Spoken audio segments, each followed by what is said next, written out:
Hello everyone, I am Wang Weiguang, who was abandoned on Everest. Today, we will discuss whether Shera was snowblind or not.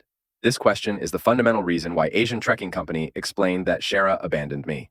Asian Trekking's conclusion was that when they descended from the South Peak, Shera's vision began to suffer and his eyes were burning. However, he continued to descend to the balcony with Wang Weiguang, just like they have been doing since they descended from the South Peak. Shera left first, and his eyes became snowblind, slowly descending by touching the ropey.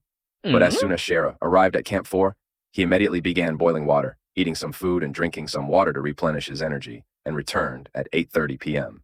Shera believed that the time they arrived at Camp 4 was around 12:30 a.m. to 1 a.m. The next day, they descended together. After taking a break at Camp 3, Shera continued to descend. Wang Weiguang's rebuttal was that Asian Trekking Company said that Shera arrived on the balcony first, and later said that Shera and Wang Weiguang arrived on the balcony together, and then Shera left first. In this regard, their investigation report is contradictory, and several key witnesses could prove that they did not see Shera at that time. Asian Trekking Company believes that Shera left first because he was snowblind, but we ascended the summit at 6:50 in the morning when the sun had just risen. That was quite early. During the process of ascending to the summit of Everest and descending, Shera kept walking in front of me, getting farther and farther.